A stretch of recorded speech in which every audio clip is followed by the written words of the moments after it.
Clear हुआ ना ये। अब आते हैं हम दुपाद में। तो मिथुन, मिथुन का सिंबल देखा क्या है? सबको याद है कि एक पुरुष और एक महिला का आपस में जुड़े हुए हैं। तो ये क्या है? दोपाद है। मनुष्य क्या है? दोपाद होता है। तो मिथुन, कन्या, कन्या भी एक स्त्री का सिंबल है ना? तुला, तुला एक मनुष्य है, लिए हुए है हाथ में तराजू। तो ये दुपाद हो गई। और जैसा हमने बताया था धनु में, कि भाई धनु का पूर्वार्ध भाग जो है, आगे का भाग जो है, वो कैसा हो गया? दुपाद। तो वो दुपाद में आएगा। और इसी तरीके से कुंभ, कुंभ राशि देखा? कुंभ राशि में क्या है? एक मनुष्य है, घड़े, घड़ा लिए हुए है और पानी डाल रहा है ना? तो मनुष्य है वहां पे, तो दुपाद में हो गया। ठीक है।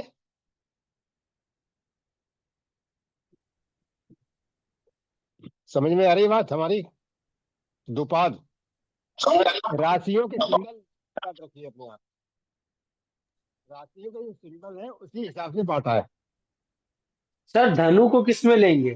चतुष्पाद में धनु लेंगे को कि? दोनों में लेंगे ना। अगर अच्छा धनु ठीक है। राशि 1 डिग्री से लेकर के 15 डिग्री तक है तो वो पूर्वार्ध हो गया। तो मतलब जी। मनुष्य, ऊपर वाला हिस्सा मनुष्य का हो गया, तो वो दुपाद में आएगी। और 15 से 30 तक का है, वो चतुर्थपाद में आएगी, चतुष्पाद में आएगी। ठीक है। देखिए, जरा सा म्यूट कर लीजिए भाई। कौन है? किसका? कृष्णा जी का है? किसका है? कृष्णा जी। ठीक है, यहाँ तक क्लियर हो गया। अब आता है जलचर। जो राशियां जलचर है, तो जलचर में कौन सी है? कर्क। कर्क क्या है? मतलब केकड़ा, ये भी पानी के पास ही पाया जाता है, पानी में पाया जाता है। मकर, मगरमच्छ जो है, वो भी जलचर हो गया। ठीक है। और उसी तरीके से मीन राशि, मीन का सिंबल क्या है? मछली, ये भी जलचर हो गई। अब रह गया सिंह। सिंह देखिए, सिंह क्या है कि वैसे तो 4 पैर वाला है, लेकिन इसको क्या है, अलग इसकी कैटेगरी दिखाई गई है बंचर के रूप में। बंचर का मतलब जो वन में रहना, जैसे सिंह जो है एकांत में रहना, अकेला रहना पसंद करता है, तो ये जो है बंचर कहलाता है। ये राशि जो सिंह राशि है, 5 नंबर की राशि होती है, वो बंचर राशि कहलाती है। और कीट में, कीड़े मकोड़े में केवल एक ही राशि आती है, वो वृश्चिक राशि। वृश्चिक राशि का सिंबल क्या है? बिच्छू। तो ये राशि जो है हमारी कीट में आती है। तो ये पांचों कैटेगरी आपको समझ में आ गई। चतुष्पाद, द्विपाद, जलचर, बंचर और कीट। बस राशियों के अगर आपको सिंबल याद है कि कौन सी राशि का क्या सिंबल है, तो ये सब समझने में कोई आपको दिक्कत नहीं आएगी। ठीक है ना? जी अब सर। कौन सी राशि किसके बस में है? कौन सी राशि किसके बस में है? तो जो राशि जिसके बस में है, तो उसका वो सुपीरियर हो गई, वो सुपीरियर हो गई। और जो उससे दबी हुई है, वो इंफीरियर हो गई। अब देखिए, सिंह जो है, सिंह से के सभी बस में है, केवल वृश्चिक राशि को छोड़ करके। क्योंकि वृश्चिक राशि का सिंबल क्या है? बिच्छू। बिच्छू कहाँ रहता है? जमीन के अंदर। तो जमीन के अंदर रहता है, इसलिए जो सिंह राशि का सिंह है उसका कुछ नहीं बिगाड़ पाते हैं। तो केवल वृश्चिक राशि सिंह के बस में नहीं है। और चाहे वो चतुष्पाद हो, चाहे द्विपाद हो, या जलचर हो, ये सभी उसके बस में है। ठीक है।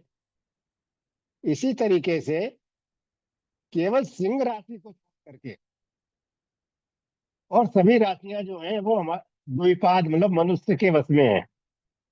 चाहे वो हाथी हो, चाहे वो घोड़ा है, चतुष्पाद है, सब मनुष्य के बस में है। मनुष्य सबको बस में कर लेता है ना। मनुष्य सबको बस में कर लेता है, सिंह को छोड़ करके। वो सर्कस वाली बात तो अलग है कि सर्कस में तो वो कर लेता है। अदरवाइज प्राकृतिक रूप से केवल सिंह को छोड़ करके, और चाहे वो जलचर हो, चाहे कीट हो, सबको बस में कर लेता है। तो कौन किसके बस में है, उसके हिसाब से हम फिर इसको देखते हैं कि या तो ये देखिए, या तो पूरे 2 नंबर मिलेंगे, है ना, और या उसको आधा मिलेगा, या फिर 1 नंबर मिलेगा, और 0 भी मिल सकता है। दो, अगर जैसे मान लीजिए कन्या हमारी चतुष्पाद राशि की है, और वर भी चतुष्पाद राशि का है, तो 2 में से 2 नंबर पूरे पूरे मिल जाएंगे। यदि वर जो मानव है, मतलब द्विपाद है, द्विपाद के बस में है चतुष्पाद। कन्या अगर चतुष्पाद है और वर जो है द्विपाद है, तो वर के बस में कन्या है, तो यहाँ पे क्या होगा, 1 नंबर मिल जाएगा, क्योंकि इनकी जोड़ी चल जाएगी। इनकी जोड़ी चल जाएगी, मतलब कोई नुकसान नहीं होगा।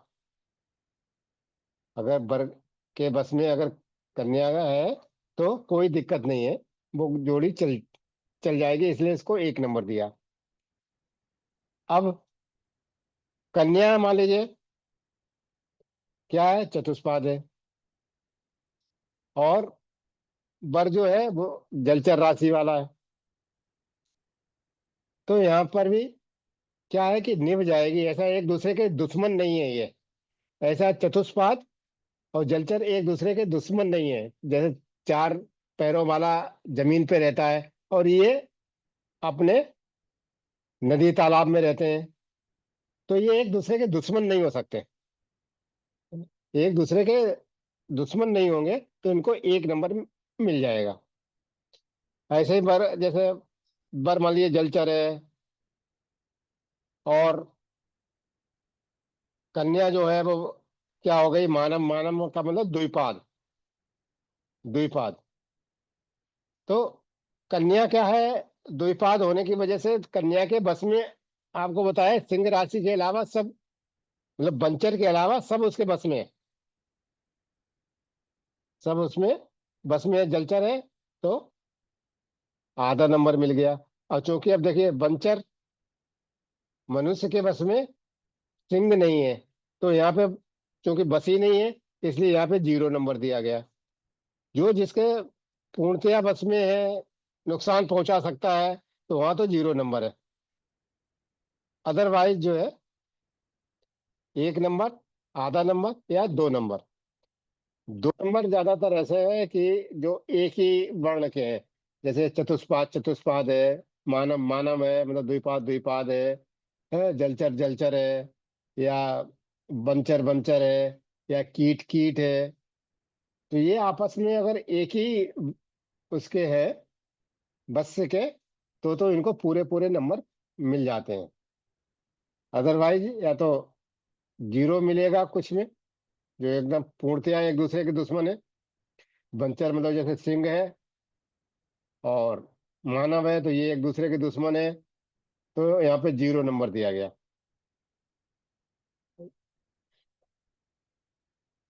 तो इस तरीके से इनके कौन किसके बस में है राशि, उसके आधार पर हमने 5 भागों में डिवाइड किया, और फिर उनका आपस में तालमेल देखा कि इसका कैसा तालमेल है, उस हिसाब से मार्किंग की।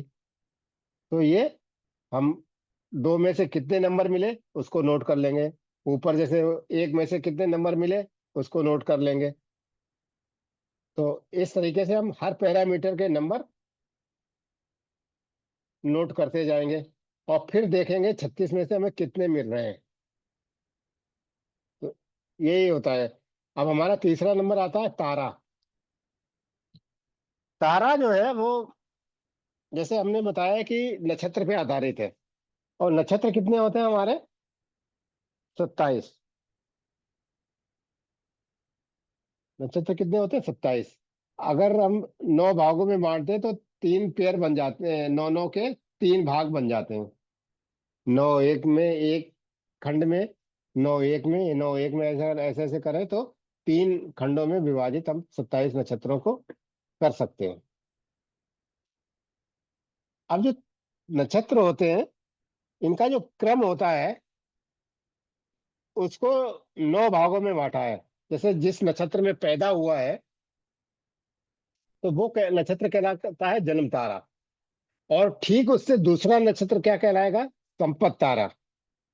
फिर उससे तीसरा नक्षत्र क्या कहलाता है? विपत तारा। उसके अगला नक्षत्र चौथा होता है वो क्षेम। पांचवा होता है प्रतिहारी। छठा होता है साधक। सातवां होता है बध। आठवां होता है मित्र और नौवां होता है अति मित्र। तो कहने का मतलब ये है, जैसे अश्विनी नक्षत्र में कोई पैदा हुआ तो भरणी नक्षत्र क्या होगा उसका? संपत तारा होगा, क्योंकि दूसरा तारा हो गया ना।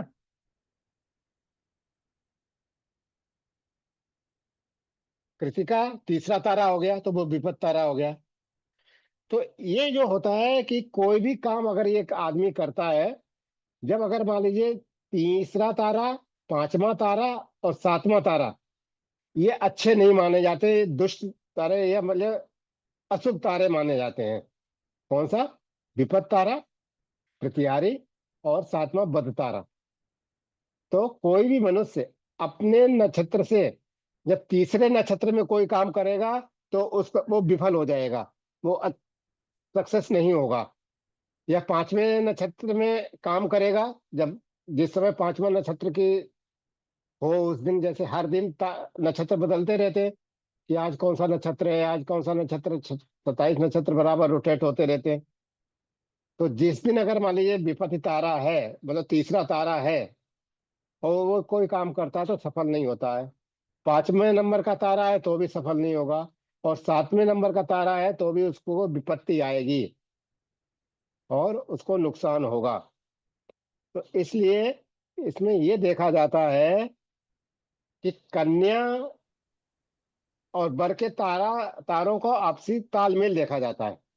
अगर मान लीजिए बर की का जो तारा है, बर का जो नक्षत्र है, जन्म नक्षत्र है, वही तारा है।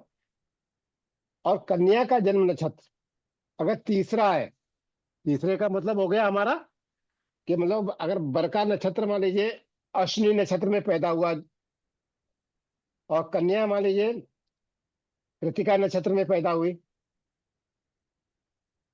तो बर से कन्या का नक्षत्र कौन सा हो गया? तीसरा नक्षत्र हो गया। तो वो अच्छा नहीं माना जाएगा, वो तालमेल अच्छा नहीं होगा, उसमें हमेशा दिक्कत होगी। या बर के नक्षत्र से पांचवा नक्षत्र अगर कन्या का है तो भी अच्छा नहीं माना जाएगा, वो भी अशुभ होगा। इसी तरीके से अगर कन्या का सातवां तारा बैठ रहा है बर से, तो भी वो अशुभ तारा माना जाएगा, उसका नक्षत्र अशुभ माना जाएगा। तो इस तरीके से हम मिलान करते हैं। बर जिस नक्षत्र में पैदा हुआ है उससे गणना करते हैं। देखिए 27 नक्षत्र जो होते हैं उनका क्रम जो होता है बिल्कुल निश्चित होता है। अश्विनी 1 नंबर का नक्षत्र है तो उसका हमेशा क्रमांक 1 होगा। भरणी 2 नंबर का नक्षत्र है तो वो हमेशा 2 नंबर ही आएगा, है ना। कृतिका 3 नंबर है तो हमेशा 3 नंबर आएगा। तो ये 27 नक्षत्रों के क्रम जो है निश्चित है। इनको हम जब भी, कृष्णा जी जरा म्यूट कर लीजिए। तो इन नक्षत्रों को याद करना बहुत जरूरी है, इसलिए शुरू ही में हमने जब पढ़ाते हैं बेसिक तो कहते हैं भाई 27 नक्षत्र हमें क्रम से याद होने चाहिए सबको। तभी हम तारा निकाल पाएंगे कि बर से कन्या का कौन सा तारा है, कितने नंबर का तारा है। और मान लीजिए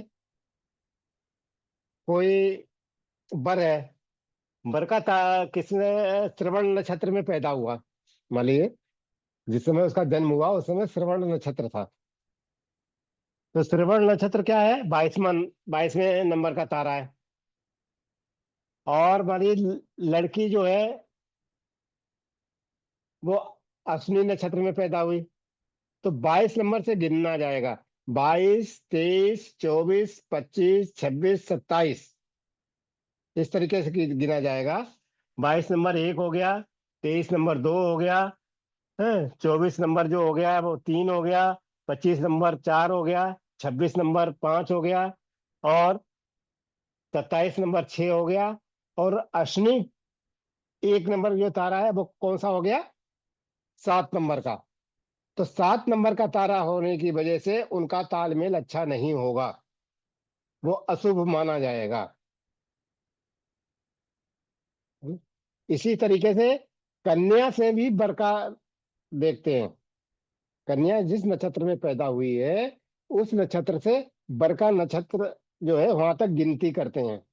तो वो किस में पैदा हुआ है, इन दोनों को मिलान करके ही तारा में नंबर दिए जाते हैं। तारा के 3 अंक होते हैं, तो कैसे दिए जाते हैं, तो वो हमें गिन के रखना पड़ेगा। पहले हम गिनेंगे कि बर से कन्या का कौन सा नंबर का तारा है, और दूसरे वो गिनेंगे कि कन्या से बर का कौन सा तारा है। दोनों को हम लिख लेंगे और फिर हम मिलान करेंगे उनका। तो आप देखिए, जैसे ये, तो एक जन्म पहला तारा जो होता है वो जन्म कहलाता है, दूसरा संपत, विपत, क्षेम, प्रतिहारी, साधक, बद, मित्र और अतिमित्र। तो हमारे 3 नंबर वाला तारा विपत, 5 नंबर का तारा प्रतिहारी, और 7 नंबर का तारा बद, ये अशुभ तारे माने जाते हैं। तो इनका मिलान जो है वो अच्छा नहीं माना जाएगा। और सबका मिलान जो है वो उनकी गुण धर्म के हिसाब से, 3 नंबर में से कितने नंबर मिलेंगे, डेढ़ मिलेगा या दो मिलेंगे, वो हमें देखना पड़ेगा। डेढ़ मिलेगा, ज्यादातर डेढ़ मिलता है, मतलब आधा मिलता है, या तीन मिलता है पूरा, या जीरो मिलता है। या तो पूरा पूरा तीन मिल जाएगा, या आधा मिल जाएगा, और या जीरो मिल जाएगा। ठीक है। अब जैसे मान लीजिए बर है, ये ऊपर बर का है और नीचे कन्या का है, और कन्या का भी विपत तारा है, मतलब बर से गिना जब हमने, तो तीसरे नंबर का तारा आया, तो इसका मतलब विपत तारा है। विपत तारे का से अगर हम मिलान करेंगे तो 0 नंबर देंगे 3 में से। इसी तरीके से बद में भी हम, जो 7 नंबर का है उसमें भी हम जीरो देंगे, 5 नंबर का है तो उसमें भी हम जीरो देंगे। और जो है अगर मतलब जन्म का तारा जो सेम, मतलब नक्षत्र अगर सेम है दोनों का, एक ही जन्म नक्षत्र है दोनों का, तो 3 में से 3 नंबर मिल जाएंगे। और चूंकि संपत दूसरे नंबर का तारा है, ये भी अच्छा तारा माना जाता है। अगर जन्म से दूसरे नंबर का तारा जो होता है वो संपत माना जाता है, मतलब धन संपत्ति का कारक माना जाता है, तो ये भी अच्छा माना जाता है ना। अब जन्म से मतलब जो बर है उसके जन्म का जो तारा नक्षत्र है, उससे मतलब तीसरे नंबर का तारा अगर कन्या का आया तो अच्छा नहीं माना जाएगा, वहां डेढ़ नंबर ही मिलेगा, कि उसके ऊपर कुछ न कुछ विपत्ति आ सकती है, कुछ न कुछ दिक्कतें आ सकती हैं। इस तरीके से हम मिलान करते हैं कि कन्या का कौन सा तारा है, बर का कौन सा है। पहले हमने बर से कन्या तक गिन लिए कि कौन से नंबर का तारा आया, उसी हिसाब से हमने रख लिया। 1 नंबर का है जन्म है, 2 नंबर आया तो विपत है। तो इस तरीके से गिनते हैं। देखिए 1 से लेकर के 9 तक तो गिनती सही है, लेकिन मान लीजिए अगर आप कहोगे कि साहब 23 नंबर 23वां तारा आया, तो इसका मतलब क्या हुआ कि 9 के गुणक में घटा दीजिए। अगर मतलब 23वां आता है तो 9 घटा दीजिए, 9 दूनी 18 घटा दीजिए, 18 के बाद में 23वां है, तो ये 5 नंबर का तारा आ गया। तो इसका मतलब 5 नंबर का तारा होगा। 5 नंबर का मतलब प्रत्यारी होगा। तो अगर 9 से जब ज्यादा आता है गणना करने पे, जैसे मतलब बर से हमने गिनना शुरू किया और कन्या का 27वें नंबर का तारा आया, तो वो क्या होगा? 9 तिया 27, पूरा पूरा 0 0 चला गया इसके अंदर, कोई भी शेष नहीं बचा, पूरे पूरे हो गए। तो वो वहां पर अतिमित्र तारे में, उसको फिर हम लास्ट तारा मानेंगे, नमा तारा मानेंगे, और वो अतिमित्र हो जाएगा। अतिमित्र हमेशा अच्छे होते हैं, नमा तारा हमेशा अच्छा होगा, 8वां तारा हमेशा अच्छा होगा, 7वां तारा खराब होगा। मतलब 7वां नक्षत्र, तारे का मतलब यार नक्षत्र से ही ले लीजिए। 5वां खराब होगा और तीसरा खराब होगा। इस तरीके से हम तारा बल देखते हैं। और वैसे भी ये तारा बल जो है बहुत काम में की चीज है। आप जब भी कोई काम करें, है ना, तब आप देखिए कि उस दिन आपके जन्म नक्षत्र से, जो उस दिन का नक्षत्र है, पंचांग देख करके पंचांग में देखिए कौन सा नक्षत्र है, तो वो कितने नंबर का नक्षत्र है।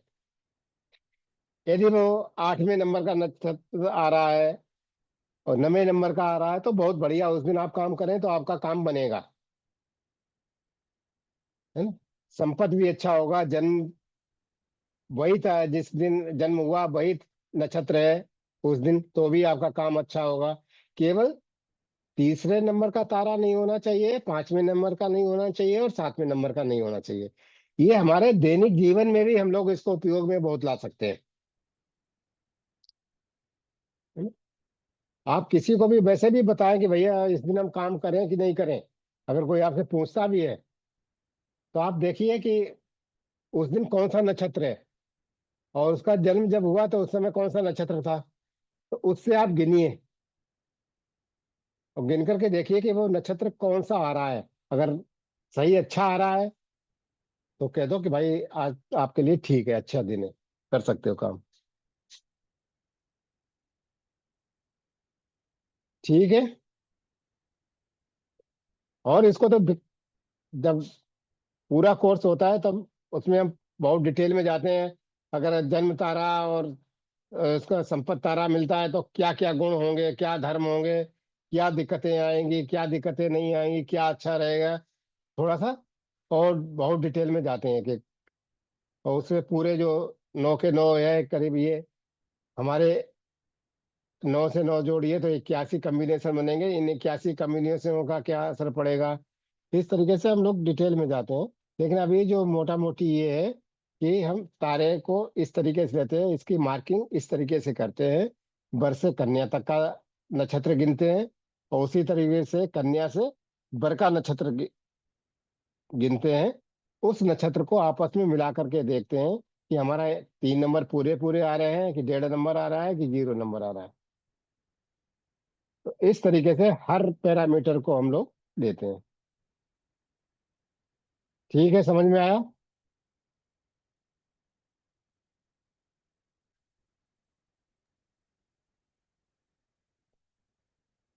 नक्षत्र याद करने पड़ेंगे। नक्षत्र याद करने का कोई शॉर्टकट तरीका नहीं है।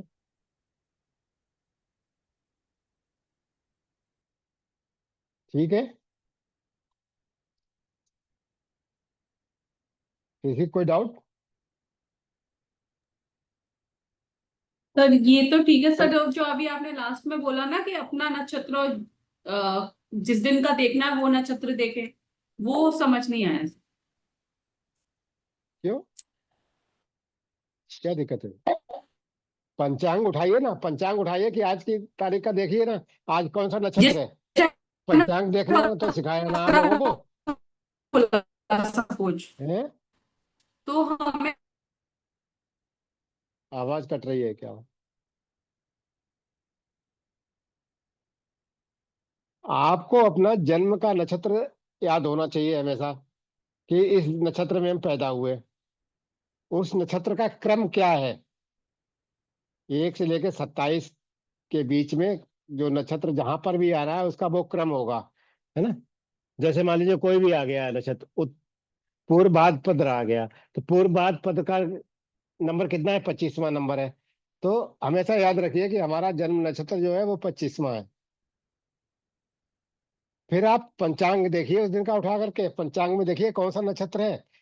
फिर पूर्व भाद्र से आगे गिनना शुरू कर दीजिए, प- कि वो नक्षत्र किस सीक्वेंस में आ रहा है।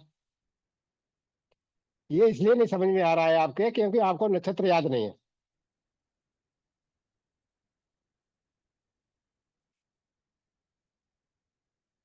ठीक है ना? नक्षत्र याद है?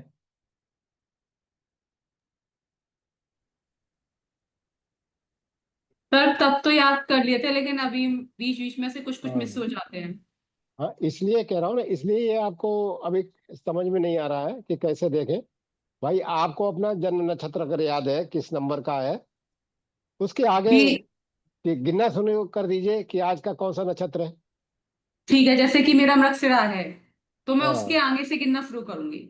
बिल्कुल। मृगशिरा का नंबर कौन सा हुआ, बताओ। पांचवा। पांचवा। है ना? अश्विन, पांचवा। भरणी, कृतिका, रोहिणी, मृगशिरा। हाँ, हाँ पांचवा है। पांचवा नंबर हुआ मान लीजिए। तो हम्म। पांचवे से आगे गिनना शुरू करीजिए। मान लीजिए कहने का मतलब है कि आज मान लीजिए मघा नक्षत्र है। सपोज हम्म। आज मघा नक्षत्र है। ठीक है। हम्म। तो आप मृगशिरा से आगे गिनना शुरू कर दीजिए, मघा तक जाइए, मघा का 10वां नंबर है। तो 5 से गिनना कर शुरू कर दिए, 5, 6, 7, 8, 9, 10, छठा हो गया। ओके। है ना? ठीक। ठीक है।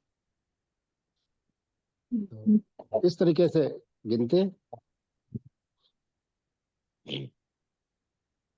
ठीक है। ठीक है। प्रणाम आचार्य जी। प्रणाम प्रणाम। मैं अनुज कुमार, जनपद बिजनौर से आचार्य जी। जी जी जी जी, बोले बोले। हाँ आचार्य जी, जो ये आपने पीडीएफ जो बना रखी है, ये ग्रुप में उपलब्ध हो जाएगी क्या? जब पेड ग्रुप पेड आता है हमारा, तब उसमें उपलब्ध हो जाती है। उसमें रिकॉर्डिंग भी देते हैं, पीडीएफ भी देते हैं, सब कुछ देते हैं। अच्छा अच्छा अच्छा। नहीं, ये फिलहाल में जो आप बता रहे थे इसलिए क्या था। पेड ग्रुप जब क्लासेस चलती है, हमारे रेगुलर क्लासेस चलती हैं, उसमें सब कुछ प्रोवाइड कराते हैं। ठीक है आचार्य जी।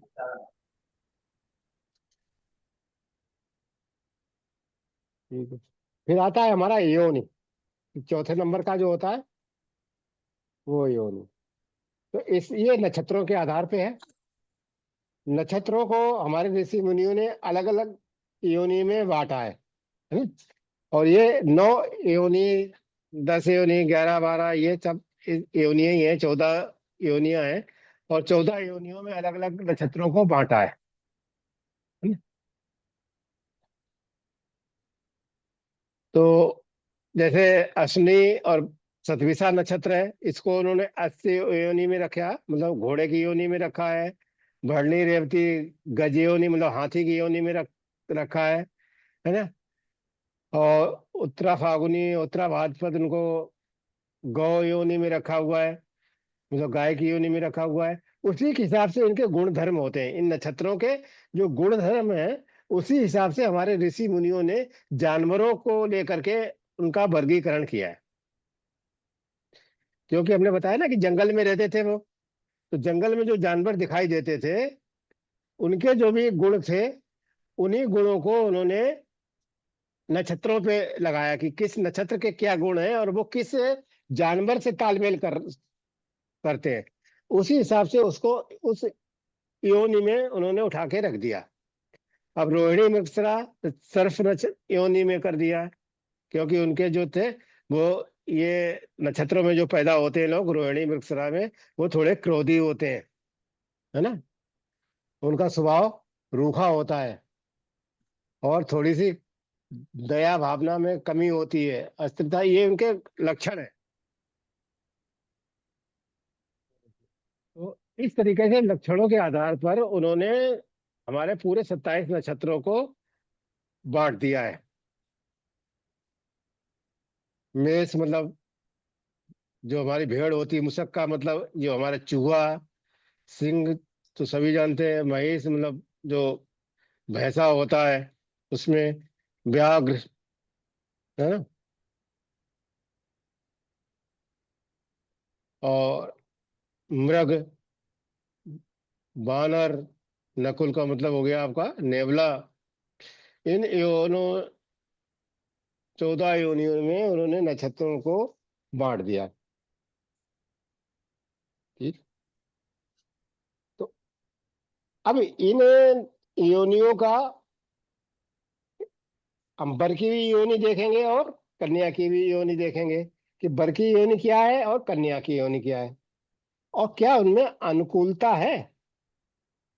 आप मान लीजिए कोई हमारा आ गया, सिंह योनि का आदमी है, वर है, और मृग योनि की कन्या है।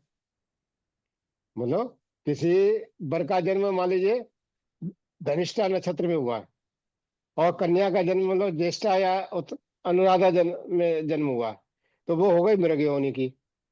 तो ऐसी जब जन्म लेते हैं लोग, तो क्या होता है कि सिंह के बस में होती है मृग।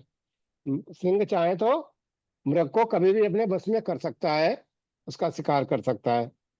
तो ऐसे में क्या होगा, अगर वर जो है सिंह योनि का है, कन्या मृग योनि की है, तो कन्या हमेशा दबी रहेगी।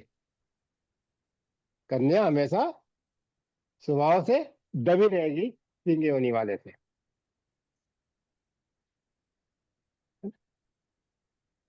तो ये योनि का मतलब यही है कि कौन सी योनि किसके ऊपर हावी रहती है, कौन से आपस में मित्रवत व्यवहार कर लेते हैं, कौन से आपस में सम होते हैं, एक दूसरे को नुकसान नहीं पहुंचाते हैं, कुछ ऐसे होते हैं जो एक दूसरे को नुकसान पहुंचा सकते हैं।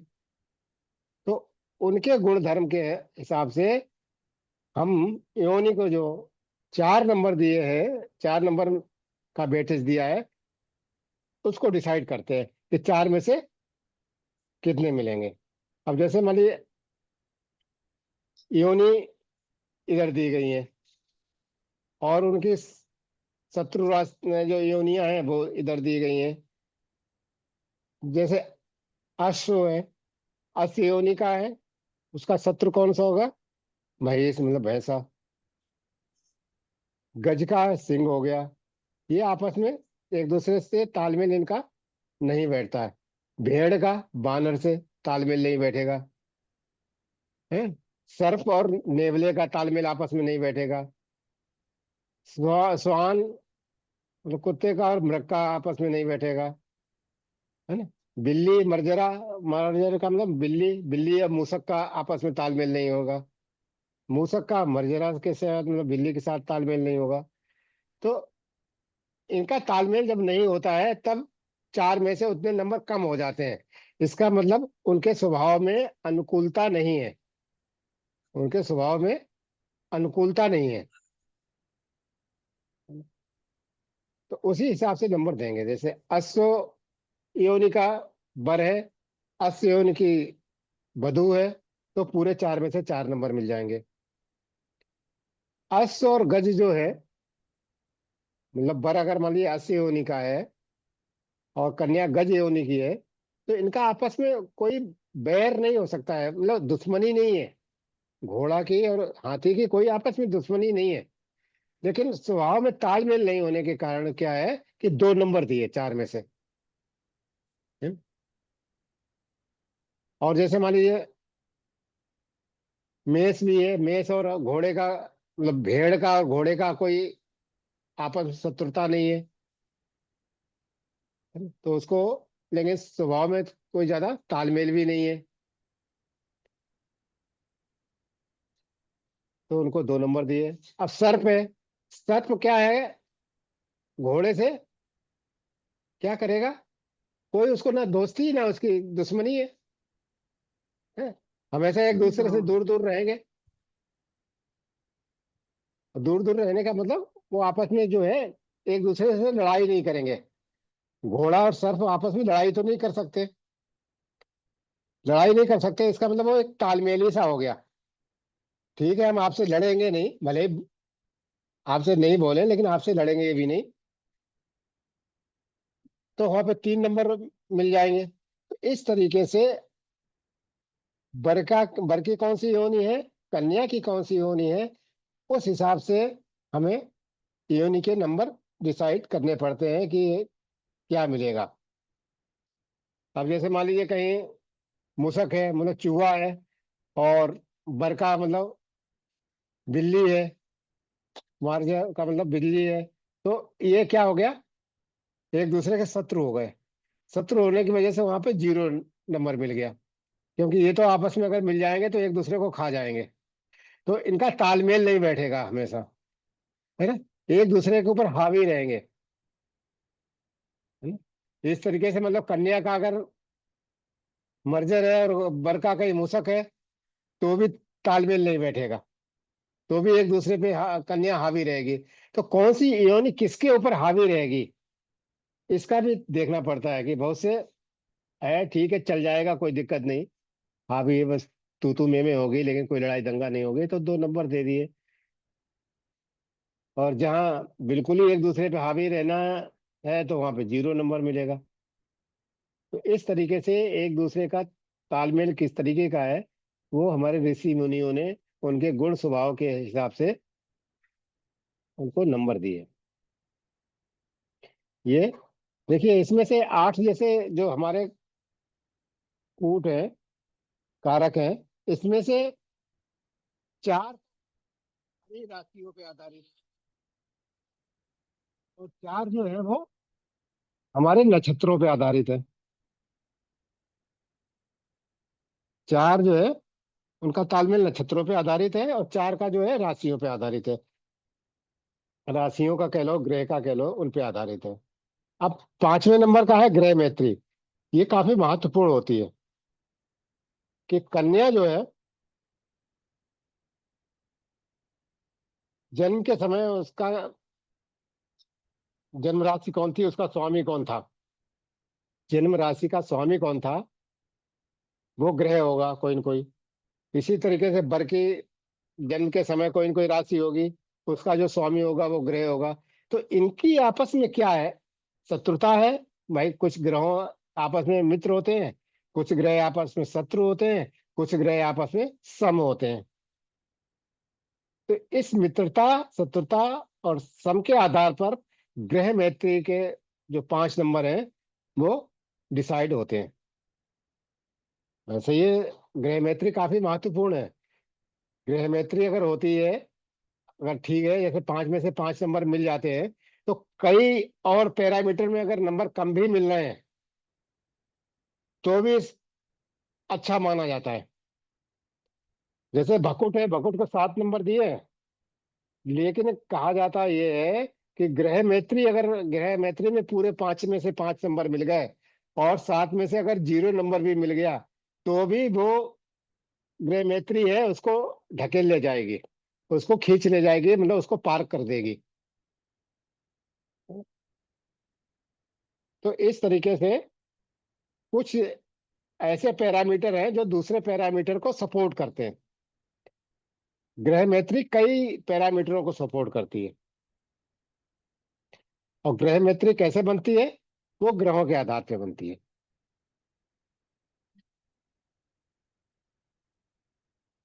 अब जैसे राशियां भी एक दूसरे की मित्र शत्रु होती है, कि कुछ जल तत्व राशियां होती हैं, कुछ अग्नि तत्व राशियां होती हैं, कुछ वायु तत्व राशियां होती हैं। तो इनका आपस में भी तालमेल जो होता है वो अलग हिसाब से होता है।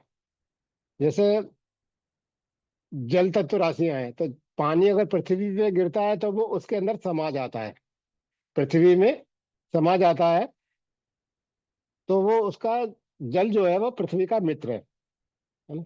इसी तरीके से अगर कहीं आग लगी है और हवा चल गई, तो आग को और भड़का देगी, वो और बढ़ा देगी।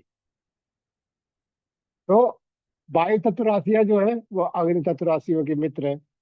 इसी तरीके से देखा जाता है। अब पृथ्वी तत्व और अग्नि तत्व राशियों का कोई तालमेल नहीं है, वो बल्कि जला देगी पृथ्वी को। जहां आग लगती है देखा हो, वहां पे लाल जमीन हो जाती है, जल जाती है, तो ये नुकसान पहुंचाती है। इसी तरीके से जल तत्व राशियां हैं वो अग्नि तत्व राशियों को शांत कर देती हैं, तो इनमें भी आपस में शत्रुता होती है। तो मैत्री ग्रहों के हिसाब से या राशि के हिसाब से देख करके ही हम ग्रह मैत्री निकालते हैं। अब देखिए यहाँ पे हमने वैसे भी जो ज्योतिष की बेसिक बताई थी, प्राइमरी बताया था आपको, तब ग्रह की मित्रता शत्रुता सब पढ़ाई थी। तो कुछ ग्रह आपस में मित्र होते हैं, कुछ शत्रु होते हैं, कुछ सम होते हैं। सूर्य जो है वो चंद्रमा मंगल गुरु का मित्र है। बुध के साथ में उसके संबंध जो होते हैं वो सम होते हैं, न्यूट्रल होता है। और शुक्र शनि जो होते हैं उसके शत्रु होते हैं। इसी तरीके से सभी ग्रहों का मित्रता और शत्रुता होती है। तो ये 5 नंबर इनकी मित्रता शत्रुता और सम स्थिति पर ही डिसाइड होते हैं। लड़के की जन्म राशि का कौन सा, जन्म राशि जो है वो उसका स्वामी कौन है, लड़की की जन्म राशि का स्वामी कौन है, उन स्वामियों में आपस में क्या मित्रता है कि शत्रुता है कि सम है, उसके आधार पर हमारे ये 5 अंक डिसाइड होंगे। ठीक है। ये इस तरीके से, जैसे जन्म राशि मान लीजिए लड़के की जन्म राशि सिंह राशि मान लीजिए थी उसकी, तो सिंह राशि का स्वामी सूर्य हो गया। अगर कर्क राशि थी तो इसका मतलब चंद्रमा उसका स्वामी हो गया। अब मंगल जो है 1 नंबर के मेष राशि या वृश्चिक राशि अगर है बरकी, तो वो उसका स्वामी मंगल हो गया। इसी तरीके से मिथुन और कन्या अगर बरकी है राशि तो उसका स्वामी बुध हो गया। बृहस्पति जो है अगर धनु और मीन राशि है तो बृहस्पति हो गया। शुक्र में वृषभ राशि और तुला राशि है तो शुक्र हो गया स्वामी। और मकर और कुंभ राशि है तो स्वामी शनि हो गया। तो इनकी आपस में जो मित्रता और शत्रुता है उसके आधार पर ये 5 नंबर डिसाइड होते हैं। अब जैसे सूर्य बर की राशि, बर का ग्रह भी सूर्य है और कन्या का भी है, तो ये 5 में से 5 नंबर मिल जाएंगे। सूर्य और चंद्रमा आपस में मित्र हैं तो यहाँ भी पूरे 5 में 5 नंबर मिल जाएंगे। सूर्य की मित्रता मंगल से है तो यहाँ भी 5 में 5 मिल जाएंगे। ठीक है। सूर्य और बुध जो है वो सम है तो यहाँ पे इनको 5 में से थोड़े से कम नंबर मिले। सूर्य और शुक्र की आपस में शत्रुता है तो यहाँ पे 0 नंबर मिले। सूर्य और शनि की आपस में शत्रुता है तो यहाँ पे 0 नंबर मिले। तो इस तरीके से मित्र शत्रु के आधार पर हम 5 नंबर डिसाइड करते हैं। ठीक है। ये अभी हम आपको मोटी मोटी चीजें बता रहे हैं, जो कहते हैं कि पॉइंट बता रहे हैं किस पॉइंट के आधार पर कैसे नंबर डिसाइड होते हैं अष्टक अष्टकूट में। और फिर इनकी डिटेल में कैसे है वो तो हम लोग बाद में कोर्स में पढ़ते हैं। तो आज यहीं तक रखते हैं। आगे के जो हमारे 3 और रह गए वो हम लोग कल की क्लास में डिसाइड करेंगे। तो यहाँ तक अगर आप किसी को कोई डाउट हो, किसी तरह पूछना हो तो बताएं, या आपस में डिस्कस कर सकते हैं हम लोग।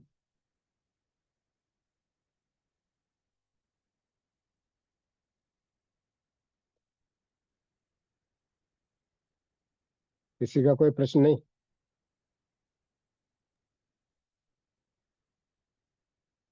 सर हम्म, ये जो है ये सब कुछ हम सीख रहे हैं तो ये वर वधू के कॉन्टेक्स्ट में सीख रहे हैं। तो सर हम्म, ये तो घर में नॉर्मल मेंबर्स के साथ भी हो सकता है ना सर, अगर मेंबर भी अलग अलग अलग उसके होंगे तो सर उनमें भी नहीं हम्म। पटेगा? हाँ, कई बार होता है, घर में भी होता है।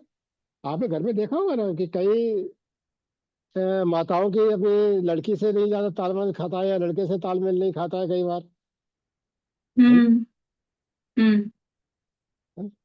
तो कहीं कहीं हम फादर देख सन सकते की हैं। अब भी नहीं बनती पार्टनरशिप है। में देख, पार्टनरशिप में भी कई चीज देख सकते हैं, प्रेम मैत्री वगैरह। अगर कोई हम हम्म। बिजनेस करने जा रहे हैं, है ना, हम्म। तो वहां पर हम देख सकते हैं कि गृह मैत्री हमारी आपस में तालमेल खा रहा है कि नहीं खा रहा है ना। हम्म। क्योंकि और जो पैरामीटर है, जैसे मान लीजिए हमारा नाड़ी है, नाड़ी मेन रूप से स्वास्थ्य और संतान के लिए देखी जाती है। ओके। ये वर वधू का आपस में स्वास्थ्य उनका दोनों का कैसा रहेगा और संतान वगैरह में कोई दिक्कत तो नहीं होगी, उसके लिए देखते हैं। तो वो क्या है, पैरामीटर वर वधू के लिए ही ज्यादा इम्पोर्टेंट है हम्म। ना? तो बकुट है, आपस में उनका व्यवहार कैसा होगा एक दूसरे के प्रति, स्वभाव कैसा होगा, उसके संदर्भ में लेते हैं। उसके हिसाब से ही हमारे जीवन चलता है आगे। एक बार लड़का या लड़की आपसे एक दिन नहीं बोलेगी, नाराज होकर खाना नहीं खाएगी तो चल जाएगा, है ना? लेकिन मान लीजिए आपका हस्बैंड 2 दिन खाना नहीं खाया, आपसे नाराज है, तो फिर आपको बेचैनी हो जाएगी। हम्म। तो ये बरबदों के कंटेंट्स में ज्यादा इम्पोर्टेंट है। हम इसको और भी यूज कर सकते हैं, ऐसा नहीं कि नहीं कर सकते हैं, कर सकते हैं। हम्म।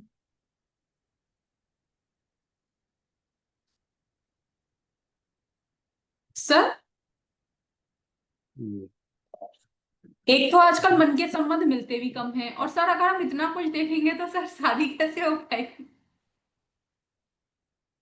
आजकल कुछ तो ना कुछ तो देखिए, गड़बड़ हो जाएगा। नहीं कुछ ना कुछ इसीलिए देख कहते हैं ना कि भाई 36 में से अगर हमारे 18 से ज्यादा गुण मिल जाते हैं तो भी चलता है, आधे तो मिल गए कम से कम। लेकिन क्या है कि थोड़े से नाड़ी वगैरह का थोड़ा सा और देखना पड़ता है कि भाई ठीक है और तो सब चल जाएगा, लेकिन अगर संतान पैदा नहीं हुई, स्वास्थ्य गड़बड़ रहा, तो सब कुछ होते हुए भी हमारे लिए व्यर्थ हो जाता है ना? सही बात। तो कुछ पैरामीटर महत्वपूर्ण ज्यादा, इसलिए उनको महत्व ज्यादा दिया है, वेटेज ज्यादा दिया है। कुछ हम्म। को वेटेज कम इसलिए दिया है कि भाई अगर तालमेल नहीं भी होगा तो भी हमारी ढक जाएगी। हम्म।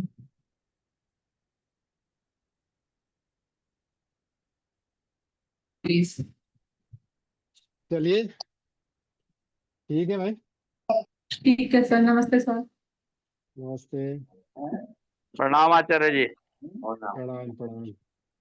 अभी तो आपको हम बेसिक मतलब एक फंडामेंटल चीजें जो है वो बता रहे हैं कि जो आगे अगर बेस क्लियर हो जाएगा तो फिर आगे बहुत सहूलियत हो जाएगी हर चीज को देखने में सुनने में।